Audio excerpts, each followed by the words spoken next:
اس حدیث میں بلکہ انہوں نے اپنے غائط کو یعنی اپنے پاخانے کو انہوں نے رسول پاک صلی اللہ علیہ وسلم نے خبیث کہا، ناپاک کہا، لیکن وہ ان کے لیے ناپاک ہوگا نا، ان کے لیے ہم نہیں کہتے کہ وہ واقعاً شرعی لحاظ سے ناپاک، کیونکہ وہ ہمارے مبتلا بہ ہے ہی نہیں، تو ہم اس کے لیے نہیں کہتے کہ ان کا امام علیہ الصلوۃ والسلام کا جو پیشاب ہے یا ان کا جو پاخانہ ہے، یہ ایک خباثت ہے جو اس مسئلے کو چھیڑتا ہے نا، کہ آپ جواب دے دیں امام علیہ السلام کا پیشاب پاخانہ جو وہ نجس ہوتا ہے پاک ہو، آیت تطہیر کیا کہہ رہی ہے؟ بھائی چپ کرو، شرم کرو، حیا کرو، وہ چیزیں جو حدیث میں نہیں ہیں ہم کیوں اپنے آپ سے اضافہ کریں؟ میں کہتا ہوں مجھے نہیں معلوم، تم مجھے کہہ دو کہ یہ آدمی مقصر ہے، جاہل، جو مرضی کہہ دو، مجھے پرواہ نہیں ہے۔ میں اگر مجھے ایک چیز نہیں معلوم، میں کہہ دوں نہیں معلوم، یہ میرے لیے زیادہ بہتر ہے، اللہ تعالیٰ کے سامنے میں نے جواب دینا۔ وَكَانَ عَلِيٌّ عَلَيْهِ الصَّلَاةُ وَالسَّلَامُ يَقُولُ، جب امیر المؤمنین علیہ الصلوۃ والسلام باتھ روم جاتے تھے تو اس طرح دعا کرتے تھے، اس طرح فرماتے، ما من عبد الا وبه ملک مؤکل یلوی عنقه حتى ينظر الى حدثه، فرماتے تھے معاف کیجیے گا، یہ ان پیشاب طرف جب جاتے تھے وہ نہیں ہے، یہ فرماتے تھے کہ جو شخص جاتا ہے پیشاب کرنے کے لیے، امیر المؤمنین علیہ السلام فرماتے ہیں کہ آپ میں جو بھی جاتا ہے پیشاب کے لیے، تو اس اللہ کی جانب سے ایک فرشتہ ہوتا ہے کہ وہ زبردستی وہ فرشتہ انسان کا گردن موڑ لیتا ہے کہ دیکھو، جب آپ پیشاب کرتے ہیں نا، پاخانہ کرتے ہیں تو کھڑے ہوتے ہیں، پھر واپس ادھر دیکھتے ہیں، ہر ایک شخص دیکھتا ہے۔ کیوں یہ ہوتا ہے؟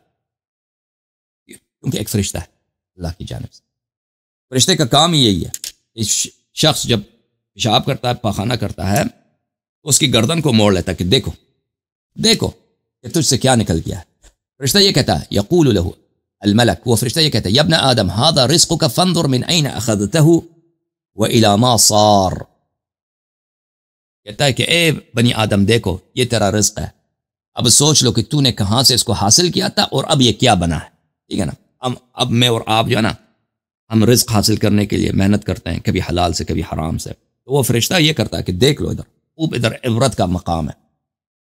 جب انسان لیٹرین جاتا ہے تو عبرت کا مقام ہے، دیکھ لو تجھ سے کیا نکل، تو اتنا مغرور پھرتا ہے دنیا میں اتنا بڑا شاندار آدمی ہوں نا، مغرور آدمی ہوں، تجھ سے کیا نکلا ادھر دیکھ لو، اور تو نے جو بھی حلال حرام سے جمع کیا ہے تجھ سے یہ نکلا ہے، اب خود سوچ لو کہ کہاں سے حاصل کرتے ہو۔ فَيَنبَغِي لِلْعَبْدِ أَن يَقُولَ عِنْدَ ذَلِكَ اللَّهُمَّ ارْزُقْنِي الْحَلَالَ وَجَنِّبْنِي الْحَرَامَ، تو اس وقت انسان کے لیے مستحب ہے کہ انسان اس طرح دعا کرے، جب اپنے پاخانے کی طرف دیکھے نا، اللہم ارزقنی الحلال، اے اللہ مجھے حلال نصیب فرما، وجنبنی الحرام، اور حرام سے مجھے بچا دے۔ ولم يرى للنبي صلى الله عليه وآله قط نجو لأن الله تبارك وتعالى وكل الأرض بابتلاع ما يخرج منه، امیر المؤمنین علیہ السلام نے فرمایا کہ نبی کریم صلی اللہ علیہ وسلم کا پیشاب اور ان کا جو مدفوع ہے وہ کسی نے نہیں دیکھا، کیونکہ اللہ نے زمین کو حکم دیا تھا کہ ان کا پیشاب ان کے پخانے کو رب لو۔ وكان امیر المؤمنین علیہ السلام اذا اراد الحاجة وقف على باب المذهب ثم التفت عن يمينه وعن يساره الى ملكيه فيقول اميطا عني۔ دیکھیں آپ کو پتہ ہے کہ ہر انسان کے ساتھ دو فرشتے ہیں نا، ایک اس کندھے پر ایک اس کندھے پر، وَإِنَّ عَلَيْكُمْ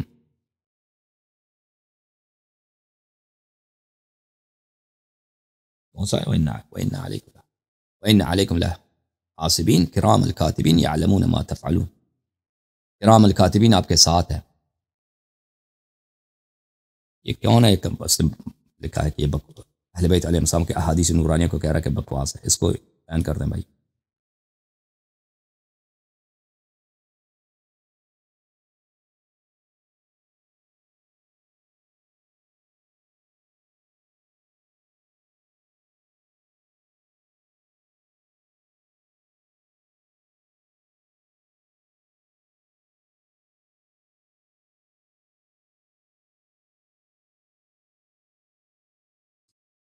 ولم یرا للنبی صلی اللہ، امیر المؤمنین علیہ السلام جب باتھ روم جاتے تھے تو دو ملک ہوتے ہیں نا انسان کے کندھوں پر، تو وہ امیر المؤمنین علیہ السلام اپنے ملک سے خطاب کرتے تھے اور فرماتے تھے امیتا عنی، مجھ سے دور ہو جاؤ، تمہیں آنے کی ضرورت نہیں ہے باتھ روم میں، فلکما اللہ علیہ، فرماتے تھے ہو گیا بھائی،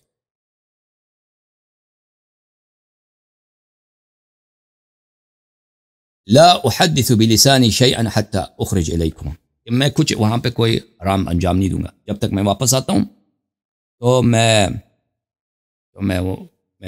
تم یہیں پہ باہر رہو باتھ روم سے، تو میں جب واپس آتا ہوں تو میں وہاں پہ کچھ بھی نہیں کروں گا، کوئی برا عمل بجا نہیں لاؤں گا، میرا وعدہ ہے تم دونوں سے۔ اور حدیث میں ہے کہ سب سے زیادہ خوشحال فرشتے جو ہیں وہی تھے جو امیر المومنین علیہ السلام کے ساتھ ہوتے، ان کے کندھے مبارک پر، کہ انہوں نے کبھی امیر المومنین علیہ السلام سے کوئی ایسی فعل انہوں نے نہیں لکھا، ان کو کبھی نظر ہی نہیں آیا کہ اللہ کے پسند نہ ہو، اللہ کی مرضی اس میں نہ ہو۔ وکان علیہ السلام، امیر المؤمنین علیہ السلام جب بیت الخلاء تشریف جاتے تھے تو فرماتے تھے اللہم الحافظ، الحمد للہ الحافظ المؤدی، اس طرح دعا کرتے۔ وَإِذَا خَرَجَ مَصْعَ بَطْنَهُ وَقَالَ الْحَمْدُ لِلَّهِ الَّذِي أَخْرَجَ عَنِّي أَذَى وَأَبْقَاهُ فِي قُوَّتِهِ فَيَا لَهَا مِن نِعْمَةٍ لَا يَقْدِرُ الْقَادِرُونَ قَدْرَهَا۔ اور جب وہ اپنے لیٹرین سے نکلتے تھے تو اپنے شکم مبارک پر اپنے پیٹ پہ ہاتھ پھیرتے تھے، مسح کرتے تھے اور یہ دعا کرتے تھے، اس اللہ کا شکر ہے جس نے بیماری کو مجھ سے نکال دیا ہے اور مجھے قوت دی ہے، یہ کتنی بڑی عظمت ہے جو اللہ نے مجھے دی ہے۔ وہ اس طرح دعا فرماتے ہیں۔ وكان الصادق علیہ السلام اذا دخل الخلاء يقنع رأسه يقول في نفسه، جب حضرت امام جعفر صادق علیہ السلام بیت الخلاء جاتے تھے وہ اپنا سر چھپاتے تھے، یہ سر کو برہنہ سر پہ یہ ٹوپی رکھنا یا دستار لگانا یہ مستحب ہے بیت الخلاء جانے، اور یہ دعا فرماتے تھے بسم اللہ وباللہ ولا الہ الا اللہ رب اخرج عني العذى صرحا بغیر حساب واجعلني لك من الشاکرین فيما تصرف عني من الأذى والغم الذي لو حبسته عني هلكت لك الحمد اعصمني من شر ما في هذه البقعة واخرجني منها سالما وحل بيني وبين طاعة الشيطان الرجيم۔ دعا فرماتے تھے اس طرح، اور اس دعا کا مطلب یہ ہے کہ اللہ بیماری کو مجھ سے نکال دے، آرام کے ساتھ بغیر حساب مجھ سے نکال دے، یعنی بغیر کسی مشکل کے، بغیر کسی نقمت کے، بغیر کسی عذاب کے مجھ سے نکال دے، اور مجھے شاکرین سے بنا دے، اور اللہ کا شکر بجا لاتے۔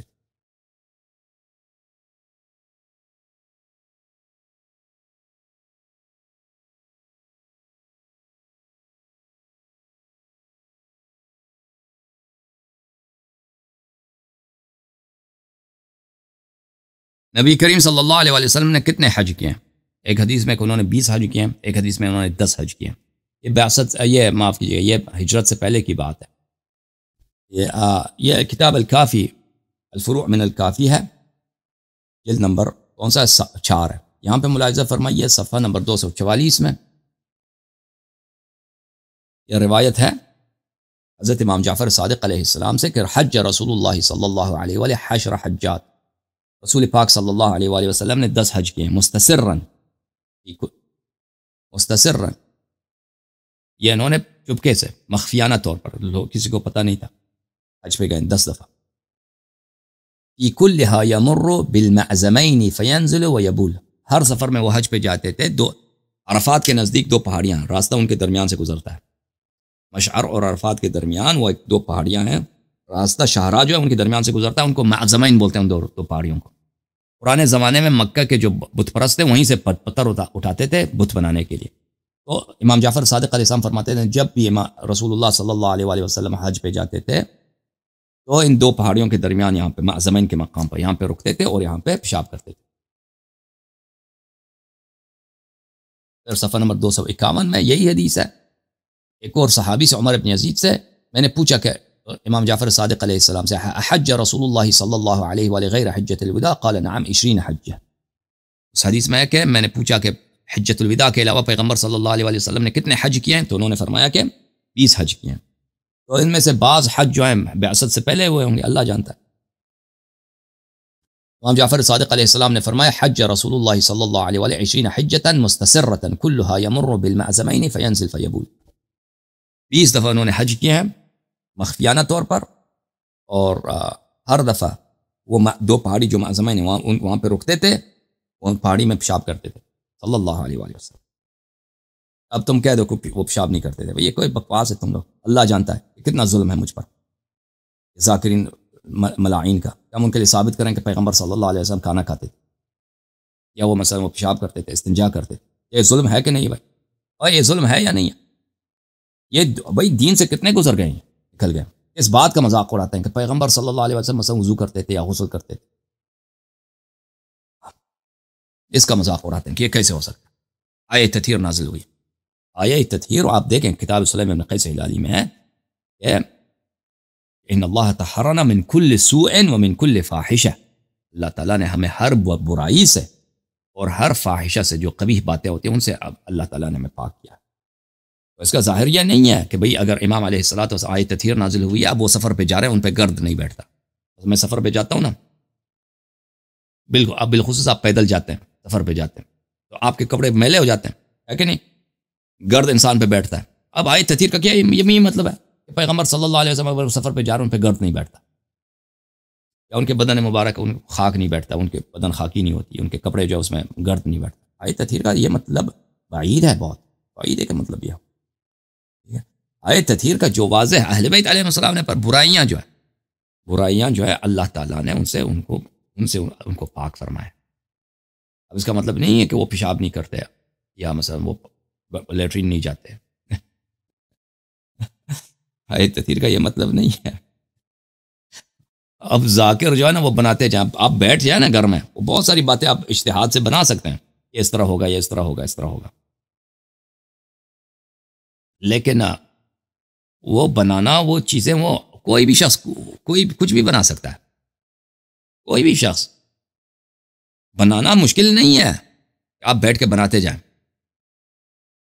بیٹھ کے بنانا یہ اگر یہ بیٹھ کے بنانا یہی ہدایت ہوتی نا، تو نبی صلی اللہ علیہ وسلم کے آنے کی ضرورت ہی نہیں تھی۔ اب اتنا ماشاء اللہ لوگ ہیں، سب کے عقل ہے، تفکر ہے، تخیل ہے، اپنے تخیلات سے آپ بناتے جاؤ، دین بنتا جا رہا ہے، دین بنتا جا رہا ہے۔ بھائی کوئی پیغمبر، قرآن، سنت، حدیث کی ضرورت ہے یا نہیں ہے؟ کوئی ضرورت نہیں، ہم خود بناتے ہیں۔ اور میرے عزیزو، یہ جو ہے نا دین کس چیز کا نام ہے؟ دین نام ہے تسلیم کا، دین نام ہے اہل بیت علیہ السلام کا اتباع کا۔ تمہارا عقیدہ، تمہارا عمل وہ ہونا چاہیے جو وہ فرماتے ہیں۔ تم عقیدہ وہ نہ رکھو جو انہوں نے نہیں فرمایا۔ اہل بیت علیہ السلام نے جو نہیں فرمایا اس کو اپنا عقیدہ نہ بناؤ۔ اور جس عقیدے کو، اور اگر کوئی ایسا مطلب ہے میرے عزیز، دیکھیں نہ انہوں نے فرمایا ہے نہ انہوں نے نفی کیا نا، تو اس کو کہہ دو مجھے نہیں معلوم، کہہ دو اس کا علم ہم امام علیہ السلام بہتر جانتے ہیں، اللہ بہتر جانتا ہے، میں نہیں جانتا۔ دین یہ ہے، اگر کوئی چیز انہوں نے نہیں فرمائی تم نہیں بولو، تمہیں حق نہیں، کہہ دو کہ یہ دین یہ ہے، یہ اسی طرح ہے کہ تم نے بھئی کہیں سے بنا دیا اس کو، کہ کھینچ کے آئے تطہیر، آئے ولایت، فلان سورہ کو پکڑ کے اس میں سے جو ذاکرین کرتا ہے نا اجتہاد کر کے، آیا کچھ اور کہہ رہا ہے، یہ کچھ اور ثابت کر رہا ہے۔ وہ جیسے وہ آیا تھا نا، وہ ذاکر کہہ رہا ہے کہ بھئی وہ کنیزی ہے، شادی کنیزی ہے، کہتے یہ حقیقی کنیزی ہے۔ آپ کو یاد ہے؟ اچھا، یا وہ جو کہتے ہیں وہ ازواجہم امہاتہم، اس کا مطلب ہے کہ آپ سیدانی سے شادی نہیں کرتے، تو یہ تو